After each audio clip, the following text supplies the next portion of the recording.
The guards would have preferred to deny her, Lianae realised. Wielding her chatelain's keys before her, she forced her way past 2 guards, then lifting one of the pitch torches from its brace upon the wall, she descended into the ancient tunnels below Dunrath, alone. If by chance they didn't already know what awaited her there, she wanted no one present to witness what she would find. Dark and cold despite the glow from her torch, the scent of salt permeated the dank air.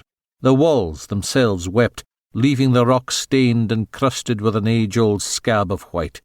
Icy draughts swept past her legs, but she pinched her cloak together and continued boldly in her descent. Somewhere beyond the confines of the walls she could hear the surf pounding furiously against the cliff's side. She met another guard along the way, but the instant Lianae met his gaze, the man fled before she could speak a word. Because he knew. She was her father's daughter, she told herself, a daughter of Moray. She would not cow before usurpers. Whatever it was that awaited her below, she was not afraid. Brandishing her torch before her once again, Lianae inhaled a breath and continued the draughty descent.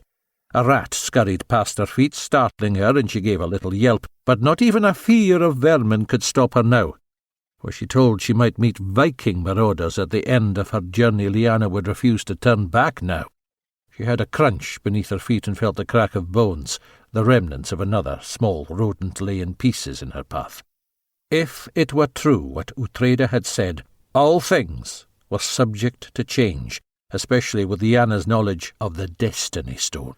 Despite the woman's uncanny sense of knowing, not even Uhtred knew about that lost stone from Scone, and yet, if Lianae betrayed confidences, if she spoke the words out loud, her life with Keane would be lost with the very next breath. Alas, she must consider the good of Scotland, not simply her own welfare, or that of her babes. Along the midway point, Lianae reached a forked passage, each tunnel descending further into darkness. Which path to take? Forward. Ever forward, she decided, and chose the darker of the two, the one that promised the deepest secrets. Holding her breath against the stale, cold air, she moved past cobwebbed corners and putrid smells. What would Angus do? At last Lianae came to a recess in the tunnel wherein they had carved 4 cells into the stone walls, each barred by heavy iron doors.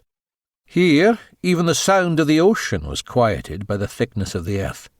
Inhaling sharply, Lianae thought about Keane, and tears stung her eyes.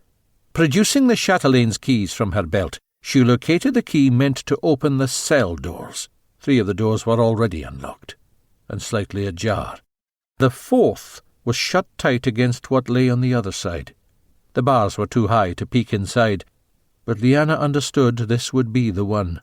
She held her breath as she lifted the key to the rusted old lock, turning it quickly before she could lose her nerve. For a long moment she stood by the closed door, half expecting that whoever was on the other side would come barrelling through at the turn of her key. But they did not. Somehow Lianae sensed they were holding their breath, as did she. Placing a hand to the cold iron, she pushed the door open.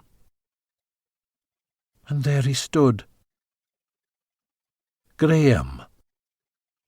Beaten and half-starved, with a gaunt face that was dirtier than a chimney. Her eldest brother stood staring at her through bloodshot eyes.